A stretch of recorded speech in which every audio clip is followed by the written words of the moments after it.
En la madrugada del 26 de abril de 1986, a las 1:23 de la mañana, una serie de fallos en una prueba de seguridad llevaron al reactor número 4 a una explosión catastrófica, liberando una nube invisible de muerte radiactiva.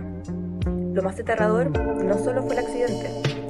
La ignorancia inicial y el secretismo soviético empeoraron la situación, liberando al aire una cantidad inimaginable de material radioactivo.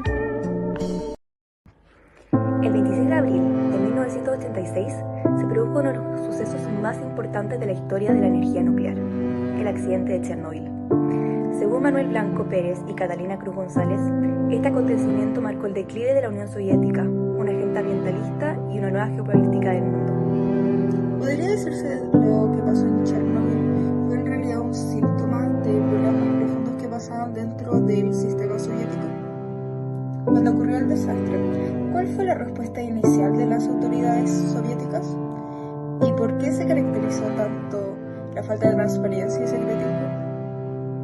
Bueno, efectivamente la respuesta a Chernóbil, que en 1986 es de bastante secreto, por no decir que tratan de no contar nada, porque la Unión Soviética está ya a punto de quebrar. O sea, el 89 cae el muro de Berlín, el 90-91 ya se desintegra completamente la Unión Soviética.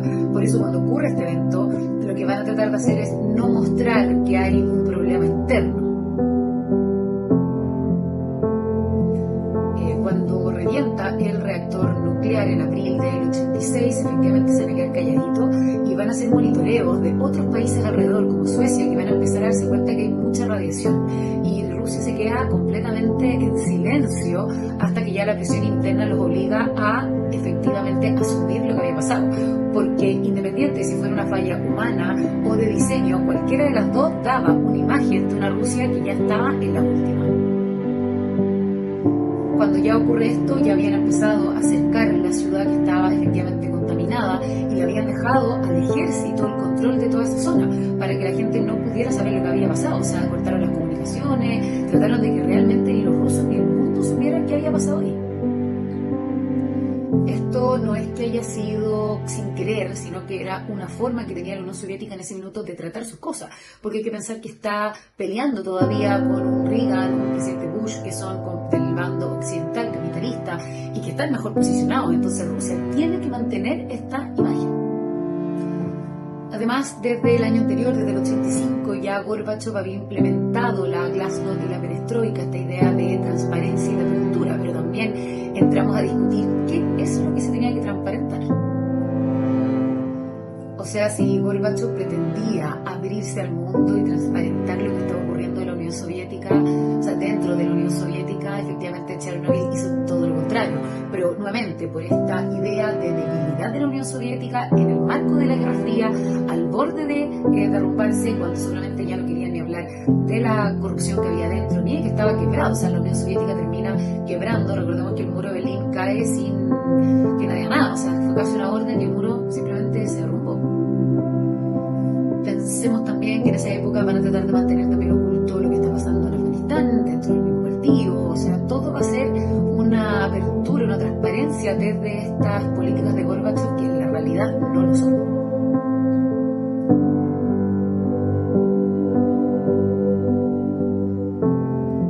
Así que Chernóbil no solamente es una falla importantísima, sino que también, ahora sí, así que Chernóbil no es solamente una catástrofe monumental, sino que también marca de cierta forma el inicio del fin de la Unión Soviética. ¿De qué manera Chernóbil redefinió la percepción pública y las políticas energéticas a nivel mundial, especialmente en lo que respecta a la energía nuclear? ¿Cuáles son las responsabilidades más importantes que Chernóbil sigue ofreciéndonos sobre la responsabilidad tecnológica, la gestión de crisis y la relación entre humanidad y el medio ambiente? Sobre la primera pregunta, ¿cuáles fueron la redefinición de la percepción pública y las políticas energéticas a nivel mundial a raíz del accidente nuclear de Chernóbil del año 86? Primero te diría que de todas maneras aumentó la conciencia sobre los riesgos nucleares y Chernóbil destacó los peligros potenciales de la energía nuclear, lo que llevó evidentemente a un aumento en la conciencia pública sobre los riesgos asociados a esta fuente de energía. Por otra parte, se revisaron las políticas energéticas y muchos países en el fondo se pusieron a revisar su política energética y a cuestionar la seguridad y la viabilidad de la energía nuclear, y de hecho algunos países como Italia decidieron abandonar la energía nuclear por completo luego del año 86. Se fortalecieron también las regulaciones de seguridad y la Agencia Internacional de Energía Atómica, la IAEA y otras organizaciones internacionales fortalecieron las regulaciones de seguridad nuclear y establecieron estándares mucho más estrictos para la operación de las plantas nucleares. Se empezó a invertir también en energías alternativas, permitió en el fondo empezar a buscar energías alternativas como la energía solar, eólica, geotérmica, como una forma de reducir la dependencia de la energía nuclear.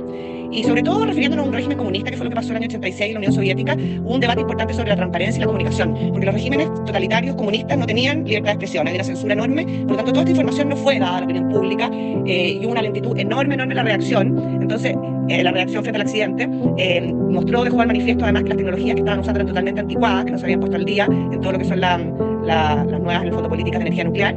Y fue importante entonces destacar la importancia de la transparencia y la comunicación efectiva en la gestión de las crisis, priorizando los gobiernos en general la comunicación abierta y honesta con el público, porque esto no se supo por Rusia, no se supo por la Unión Soviética, se supo por Finlandia, creo que fue Finlandia, lo podéis verificar, al país que le empezó a llegar el humo contaminante, o Noruega, uno de esos países, uno de los escandinavos, le empezó a llegar el humo contaminante, y porque se prendieron las alarmas en el otro país, finalmente los rusos supieron. O sea, el nivel de secretismo, de burocracia, de corrupción del régimen comunista y en general de todos los regímenes comunistas del siglo XX, pero en este caso el más emblemático, que es el ruso, dejaron al descubierto lo atrasados que estaban en todos estos aspectos. Y evidentemente esto impactó mucho en la opinión pública, porque empezaron a cuestionarse en el fondo la gente empezó a cuestionar la seguridad y la necesidad de efectivamente usar esta fuente de energía. Por lo tanto, yo te diría que fue un punto de inflexión Chernobyl en la pregunta 1, llevando de todas maneras una mayor conciencia sobre los riesgos y un cambio en las políticas energéticas, y sobre todo en un régimen comunista que la verdad que ya estaba a punto de caer, porque cayó en el 91, esto fue como la última gota que rebalsó el vaso antes de que el régimen cayera, ¿cachai? Esto dejó el manifiesto de los ciudadanos soviéticos cuando finalmente supieron, y fue después de mucho tiempo, que efectivamente el régimen se estaba desmoronando y cayó el año 91, ¿cachai?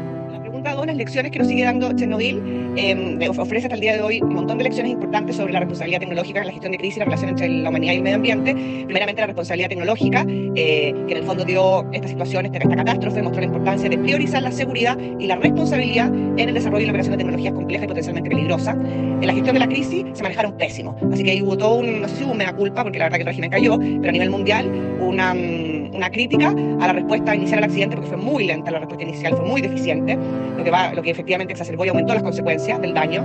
Por lo tanto, esto marca que hay que tener necesidad de planes de emergencia sólidos, que no tenía ningún plan de emergencia, que tiene que haber una comunidad efectiva y fue una toma de decisiones rápida y coordinada en situaciones de crisis, que tampoco se mostró en el caso de Chernobyl. No hubo ninguna decisión concertada entre los altos mandos. A Gorbachev le avisaron, no sé, Gorbachev era el secretario general del Partido Comunista, a Gorbachev le avisaron, no sé, 5 días después, ponte tú, una cuestión así. O sea, una cuestión vergonzosa. Y eso, de nuevo, es causa de la corrupción, de la burocracia y, en el fondo, de las fallas estructurales del régimen comunista.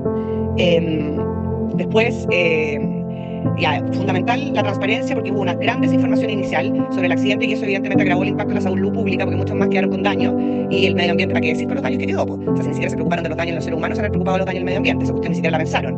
Por lo tanto, es muy importante entonces la transparencia y comunicación honesta y oportuna con el público y con las comunidades afectadas. Y un impacto ambiental de la salud enorme, que Chernobyl demostró los efectos devastadores que pueden tener estos accidentes nucleares en el medio ambiente y en la salud humana en el corto, en el mediano y en el largo plazo. Y ellos nunca estudiaron lo que iba a hacer en el mediano y en el largo plazo, ¿cachai? Por lo tanto, hay que considerar cuidadosamente los riesgos ambientales de la salud en cualquier tipo de tecnología. Y una gran lección en el fondo es que Chernobyl nos recuerda la importancia también efectivamente de aprender de los errores del pasado. Uno está para aprender los errores del pasado y para poder implementar medidas preventivas y de mitigación que en el fondo eviten que esto se pueda repetir y que tragedias como la del 26 de abril de 1986 en Chernobyl vuelvan a ocurrir. Por lo tanto, son lecciones que siguen siendo súper relevantes hoy en día y que además pueden aplicarse no solamente a la energía nuclear, sino que pueden aplicarse a una gama enorme de desafíos tecnológicos, ambientales y de gestión de crisis en general. Miles de liquidadores fueron enviados a la zona cero, a menudo sin la protección adecuada. Eran hombres y mujeres sin la protección correcta ni el conocimiento real del enemigo invisible que enfrentaban. Sacrificaron su salud y sus vidas para controlar lo incontrolable. Hoy la zona de exclusión es un ecosistema parado en el tiempo, un recordatorio sombrío de la catástrofe de Pripyat. La ciudad fantasma susurra historias de lo que fue, pero Chernobyl no es solo una ruina, es una poderosa lección de historia. Chernobyl nos dejó un legado complejo, una cicatriz imborrable en la Tierra, miles de vidas afectadas y una lección brutal sobre el poder y la responsabilidad. Es una historia que nunca debe ser olvidada, un recordatorio constante que la verdad y la precaución son nuestros mejores aliados frente a lo desconocido.